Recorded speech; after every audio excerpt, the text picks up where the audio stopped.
ఇది పేరు కాదు, ఒక బ్రాండ్లా మారిపోయింది. ఎంతోమంది మధ్యతరగతి మనుషుల మదులలో నిలిచిపోయే పేరు. ఇప్పుడు 2 తెలుగు రాష్ట్రాల్లో సంచలనం రేపుతున్న పేరు ఇమ్మడి రవి. పేద ప్రజలకు, మధ్యతరగతి ప్రజలకు ఒక సినిమాని ఫ్రీగా చూడడానికి ఒక వెబ్సైట్ని అందించాడు. ఈరోజు అలాంటి వ్యక్తిని అరెస్ట్ చేశారు. ఇప్పుడు ఇమ్మడి రవి ఒక వెబ్సైట్ని హ్యాక్ చేసి సినిమాని పైరసీ చేయడం అనేది తప్పే. కానీ ఐబొమ్మ ఒక్కటే ఉందా? ఇలాంటి వెబ్సైట్స్ ఇంకేమీ లేవా? మరి ఈ ఒక్క వ్యక్తి మీదే ఎందుకు దృష్టి పెట్టారు?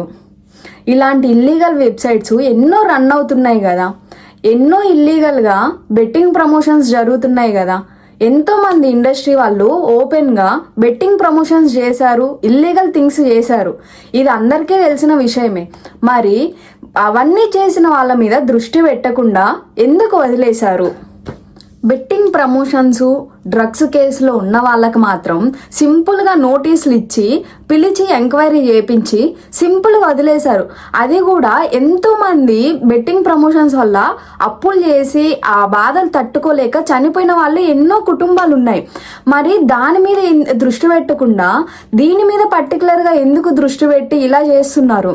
ఇది అసలు కరెక్ట్ అంటారా? వాళ్ళు చేసిన తప్పుల్ని పక్కన పెట్టి వాళ్ళ వల్ల ఎన్నో జీవితాలు నాశనం అయిపోయినా సరే ఏం సంబంధం లేదన్నట్టు ఉండి ఇప్పుడు వాళ్ళకి, ప్రొడ్యూసర్స్కి, యాక్టర్స్కి లాస్ వస్తుంది అని చెప్పేసి మీరు స్పెషల్గా చర్యలు తీసుకోవడం ఎంతవరకు న్యాయం అంటారు చెప్పండి? ఇప్పుడు ఇమ్మడి రవి చేసింది తప్పే, మరి మీరు చేస్తుంది తప్పు కాదంటారా? అసలు ఇది ఎంతవరకు న్యాయం అంటారు? చివరిగా మన పేదల ఆశాజ్యోతి ఆరిపోబోతుందా? దీని గురించి మీరేమనుకుంటున్నారో ఒకసారి కామెంట్స్లో చెప్పండి. Thanks for watching. Like, share and subscribe.